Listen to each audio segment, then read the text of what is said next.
My husband and his friends thought it'd be funny to leave me stranded in a small Greek village. Here's how I turned their joke into my new life. It was a warm, balmy evening in the small Greek village of Litochoro when my world turned upside down. Sean, my husband of 5 years, and his college buddies thought it would be the height of comedy to leave me stranded here after a heated argument at a local tavern. The argument had started over something trivial, as they often did. Sean had one too many ouzos, and his friends egged him on, their laughter echoing through the narrow cobblestone streets.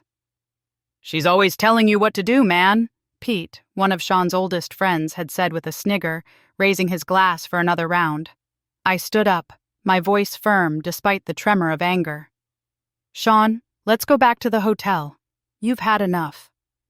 But Sean, his eyes glassy and his words slurred, followed me outside. "You're always controlling me," he spat, the anger in his voice cutting through the evening air. The fight escalated quickly, years of bottled-up resentment spilling out like the wine from our glasses. Then, with a sneer, Sean said, "Your purse has your passport, right? Then you'll figure it out. You're so smart, always telling me what to do." He climbed into the driver's seat of our rented car, his friends piling in after him, their laughter now a cruel soundtrack to my sudden solitude. I watched, mouth agape, as the taillights of our rental car grew smaller and smaller, disappearing around the bend. The dust settled, and the echo of their laughter faded, leaving me alone on the quiet street. "He's coming back," I whispered to myself, more to quell the rising panic than out of any real conviction. Locals at the sidewalk tables of the tavern glanced at me curiously, their evening meals momentarily forgotten. But as minutes stretched into an hour, the reality of my situation sank in. The charming village, with its whitewashed buildings and bougainvillea-draped balconies, seemed less enchanting now, its shadows stretching long and ominous under the darkening sky. I counted the cash in my wallet. $80. Not enough for a flight home, barely enough for a night's lodging. My credit cards were in Sean's wallet, a fact that hadn't seemed significant until now. I found the cheapest room I could, above a small bakery with a narrow bed and a sink in the corner. The elderly woman who showed me to the room spoke no English but patted my arm sympathetically, her eyes conveying more than words ever could. I sat on the edge of the bed, my phone in hand, dialing Sean's number. "Call failed," the screen read, over and over. Blocked. My calls to his friends met the same fate. A chill ran through me as the realization dawned. This wasn't just a prank. It was a calculated humiliation. Sleep came in fits and starts, my mind racing with scenarios of how this could end. Would Sean return, apologetic yet still blaming me for overreacting? Would I be angry but relieved enough to move forward, back to our life in Chicago where he was a successful lawyer, and I was his supportive wife, my own career as a graphic designer set aside to manage our home? The night stretched on, the silence of the village broken only by the distant barking of dogs and the occasional clink of glasses from the tavern below. As dawn crept through the curtains, I knew one thing for certain. I wasn't going back to that life, not without a fight. Sean's attempt to teach me a lesson about dependence had instead ignited a spark of defiance within me. I would not be the punchline in his cruel joke. I would make my own story here, in this small Greek village, where I was left to fend for myself, and perhaps in doing so find the strength I never knew I had. The room above the bakery was small, the walls painted in a faded, pale blue that might have once been vibrant. The bed creaked under my weight as I sat down, the reality of my situation settling like a heavy blanket. I was alone, in a foreign country, with no immediate way to get back home. Tears threatened to spill, but I blinked them back, focusing instead on the practicalities. My mind raced through options, each one seeming more daunting than the last. I could call my family, but the thought of explaining this to my mother, who had never fully trusted Sean, was too painful. My friends? Most of them were Sean's friends too, and I had slowly distanced myself from my own circle under his subtle influence. I lay back on the bed, staring at the ceiling where cracks formed patterns that looked almost like the Greek islands on a map. My thoughts turned inward, to the years of slowly surrendering pieces of myself to keep peace in our marriage. Sean's control had been gradual, like the erosion of a cliff face by the sea, taking away chunks of my independence until I was left with a shell of who I once was. The night was long, broken by the occasional sound of footsteps on the cobblestone street below and the distant hum of conversation from the tavern. Each time I checked my phone, hope flared momentarily, only to be extinguished by the cold reality that Sean had indeed blocked me. By morning, my resolve had hardened. I would not be a victim in this story. I dressed in the same clothes from the day before, feeling the weight of their travel-worn fabric, and stepped out into the village. The morning sun cast a golden hue over the white buildings, and the air was rich with the scent of fresh bread from the bakery below. I wandered through the narrow streets, my feet taking me past small shops just opening for the day, past old men playing backgammon in the square, and women hanging laundry from their balconies. The village was coming to life, and with each step, I felt a strange sense of liberation, a freedom from the life I had known, from the expectations and the control. My stomach growled, reminding me of the meager cash in my pocket. I bought a simple breakfast from a street vendor, a warm, flaky pastry that tasted like freedom. As I ate, I watched the village wake up, and something inside me shifted. I approached the local police station, my heart pounding with a mix of fear and determination. The officer there, with his limited English, listened to my story. His expression was one of sympathy mixed with a hint of amusement, as if stories of abandoned tourists were not uncommon. He filed a report, gave me a nod of encouragement, and directed me to a nearby cafe where I could sit and think. Sitting at a small, round table outside the cafe, I sipped on a strong, bitter Greek coffee, the kind that Sean had always turned his nose up at. The owner, a middle-aged woman with kind eyes, noticed my lingering and offered me another cup, free of charge. "You need help?" she asked in broken English, her voice warm and concerned. I nodded, tears welling up again. "I need to find a way to survive here," I managed to say, the words tasting like the beginning of a new chapter. She smiled, understanding more than my words conveyed. "Stay here, work, learn Greek," she suggested, gesturing around the village. "People here, they help." Her kindness, the simplicity of her advice, struck a chord. Here, in this small village where I was abandoned, I saw the potential for a new life, one where I could reclaim my independence, learn a new language, and perhaps find a community that valued me for more than just my role as someone's wife. As the day wore on, I made a decision. I would stay, at least for now. I would learn, grow, and maybe, just maybe, turn this act of cruelty into the beginning of my freedom. The first night alone was hard, filled with uncertainty and fear, but as the sun set over the Aegean Sea, painting the sky in hues of pink and gold, I felt a seed of something new taking root within me. The days that followed were a blur of new experiences and emotions.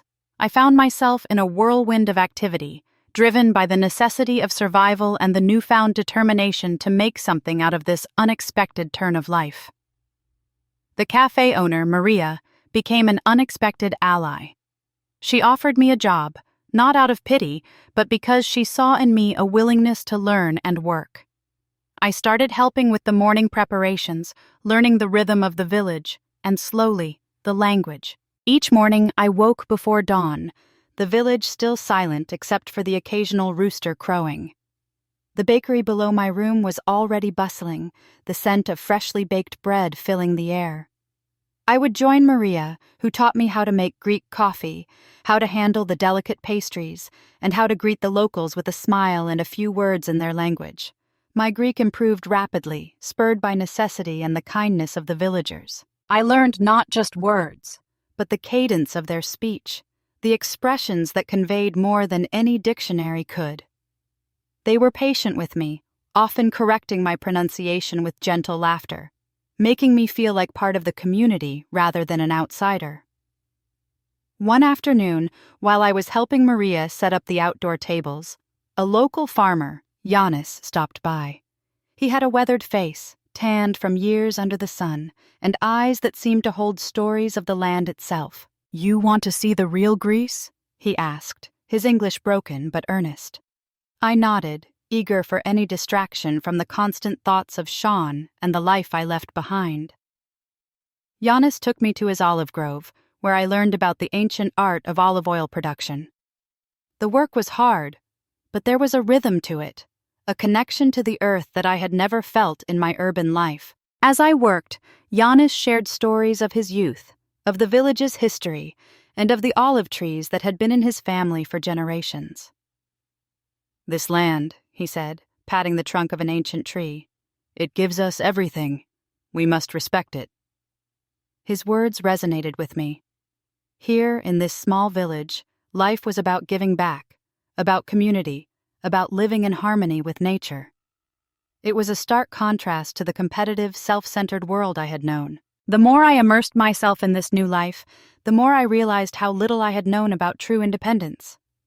In Chicago, my identity had been wrapped up in being Sean's wife, in managing a household, in supporting his career. Here, I was Emily, the woman who could learn a new language, work the land, and make friends with people who valued her for who she was, not what she could do for them. One evening, as I sat with Maria and a few other villagers at the cafe, the conversation turned to my story. They listened, not with pity, but with an understanding that life sometimes takes unexpected turns. "You have strength," Maria said, her voice firm. "You could go back, but why? Here, you are free."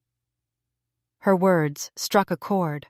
I had been so focused on survival, on making it through each day, that I hadn't fully grasped the freedom I had found. This village, with its simple life and genuine connections, was offering me a chance to redefine myself, to live on my terms. The realization hit me like the first warm breeze of spring. I didn't have to return to Sean, to the life that had slowly suffocated me. Here I could breathe, learn, grow, and perhaps find a new path. The thought was both terrifying and exhilarating. As I walked back to my room that night, the stars above seemed brighter, the air sweeter. I felt a sense of purpose, of belonging, that I had never known. This village, where I had been abandoned, was now the place where I was finding myself.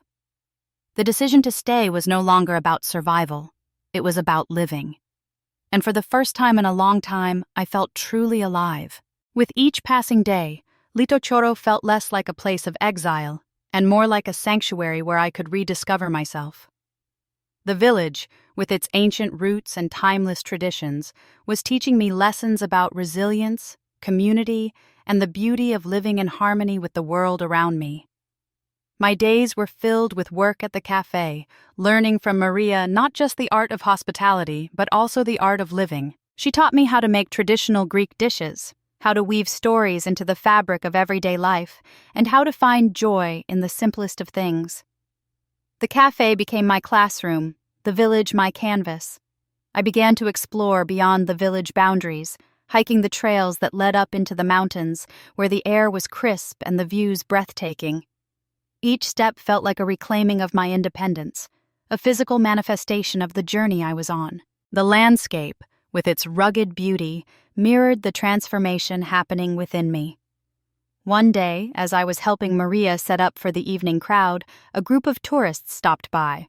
Among them was an American couple, their accents familiar, their demeanor one of curiosity and adventure. They struck up a conversation, intrigued by the American woman working in a small Greek village. "You're not from here," the woman named Sarah observed, her eyes twinkling with interest. I smiled, pouring their coffee. "No, I'm not, but I'm learning to call it home." They listened as I shared my story, not with the intention of gaining sympathy, but to connect, to share a piece of my journey. Sarah and her husband Tom were on a journey of their own, exploring the world before settling down. Their stories of travel, of embracing the unknown, resonated with me. "You could do anything here," Sarah said, her voice full of encouragement. "You're free to start anew." Her words echoed Maria's, reinforcing the idea that had been growing in me. This was not just a temporary escape. It could be a new beginning.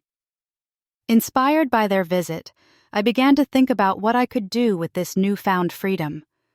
I had always loved art, had a knack for design, but had let it fall by the wayside in my previous life. Here, I started sketching again, capturing the essence of the village, its people, and the landscapes that had become my refuge. I approached Giannis with an idea. What if we could showcase the beauty of your olive grove, the village, through art and photography? Maybe we could attract more visitors, show them the real Greece. Giannis, his eyes lighting up, agreed. You have vision, like the land has vision. We will do this. Together, we created a small exhibition space in an old, unused barn on his property. I designed posters, flyers, and even a website, using the skills I had once set aside. The villagers pitched in, helping with everything from setting up the space to preparing traditional Greek foods for the opening event. The day of the exhibition was a revelation. Locals and tourists alike came, drawn by the promise of art, culture, and the allure of the unknown. I stood back, watching as people admired the photographs, the sketches, the stories I had woven into each piece. As the sun set, casting long shadows over the grove, Maria approached me, her eyes shining with pride. You have given us something beautiful, Emily. You have shown us how to see our home through new eyes. The event was not just a success in terms of attendance. It was a success of spirit, of community. I felt a deep connection to these people, to this land, that I had never experienced before. That night, as I lay in bed, the sounds of the village drifting through my open window, I realized that I had not just found a new beginning, I had crafted one. The village had given me refuge, but I had given it something in return, a new way to see itself, to share its beauty with the world. The journey from abandonment to empowerment had been unexpected, but as I drifted off to sleep, I knew I was exactly where I was meant to be. This was not just a new beginning, it was my renaissance. Months had passed since I had decided to stay in Litochoro, and the village had become more than just a place of refuge. It had become home. The rhythms of village life, the relationships I had built, and the work I was doing had woven me into the fabric of this community. Yet, as the seasons changed, so did the thoughts in my mind. One crisp autumn morning, as I was helping Maria with the breakfast rush, I received an unexpected email. It was from Sean, the first contact since he had left me in Greece.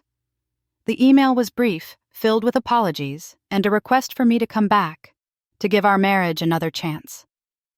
The words on the screen felt like a distant echo from another life.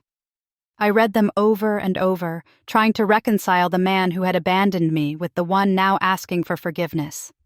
My heart was a mix of emotions, anger, sadness, but also a strange sense of closure. I shared the email with Maria, who had become like a second mother to me. She listened, her face thoughtful. "What do you feel?" she asked, her voice gentle. I feel like I've moved on," I admitted, the realization settling in. "This isn't just about him anymore. It's about me, about what I want." Maria nodded, understanding in her eyes. "You have grown here, Emily.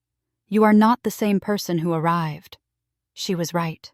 I had changed, not just in my circumstances, but in my soul. The village had nurtured me, given me strength, and shown me a life of purpose and connection. I spent the day reflecting, walking through the olive groves, watching the sunset over the Aegean Sea, and thinking about my journey.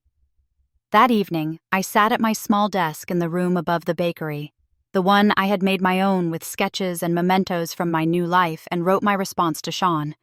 "Sean, your email has given me much to think about. However, I've realized that my journey here has been about more than just escaping our past. It's been about finding myself, about growth and independence. I've built a life here, one that I'm proud of, surrounded by people who value me for who I am. I forgive you, not for you, but for me. I need to let go of the past to fully embrace my future. I wish you well, but I will not be returning. This is my home now, and I am following where life leads me. Emily." Sending that email felt like the final step in my transformation. It was not just a goodbye to Sean, but a hello to the person I had become. The next day, I shared my decision with the village. There was a sense of pride among them, a collective joy in seeing one of their own stand firm in her choices. Giannis, with his ever-present wisdom, clapped me on the back. "You have the spirit of this land now. You belong here." Life in Litochoro continued, but with a new chapter. The exhibition space had become a small cultural center where I now hosted workshops, not just on art, but on embracing change, on finding oneself in unexpected places. As the years passed, I became a bridge between the village and the world, bringing tourists to experience the real Greece, to connect with the land and its people. My art evolved, capturing not just the beauty of the village, but the stories of resilience, of community, of personal journeys. And in those stories, there was always a thread of my own.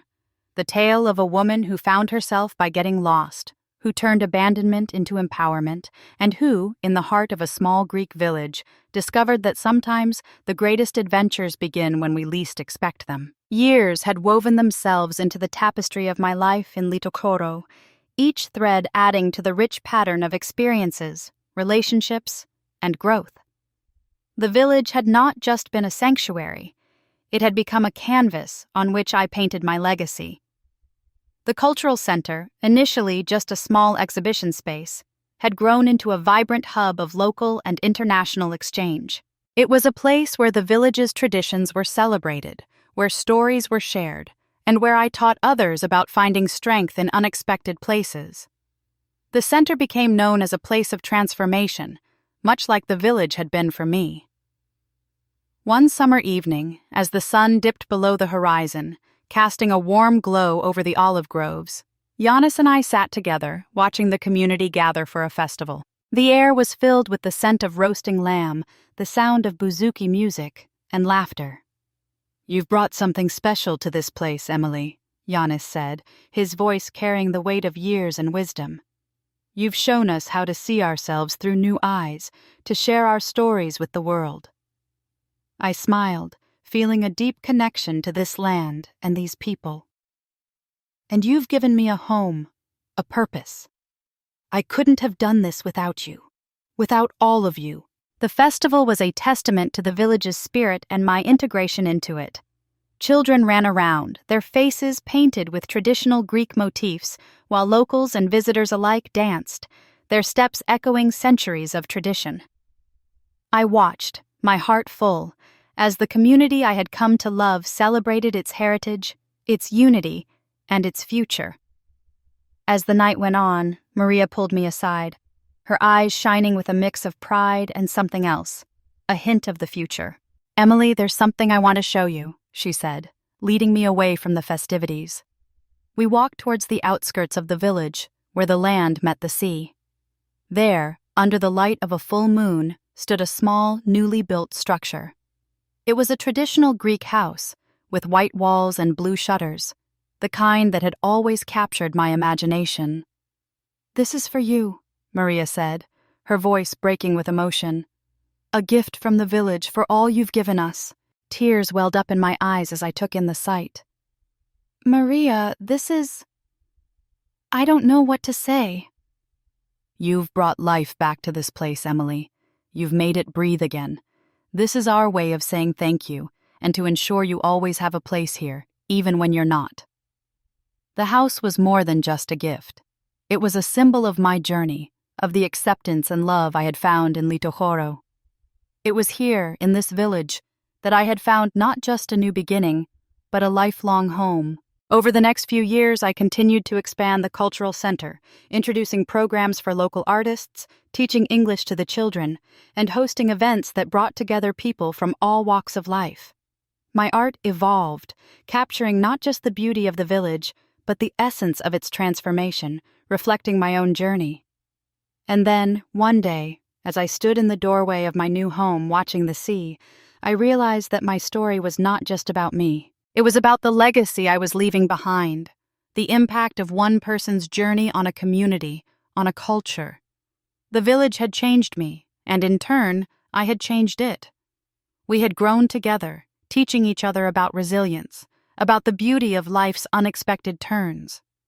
My story, our story, was one of growth, of finding oneself, and of the profound connections that can form when we open our hearts to the world. As I looked out over the Aegean, the sun setting in a blaze of colors, I knew that my legacy was not in the buildings or the art, but in the lives I had touched, the stories I had shared, and the love I had found in this small corner of the world.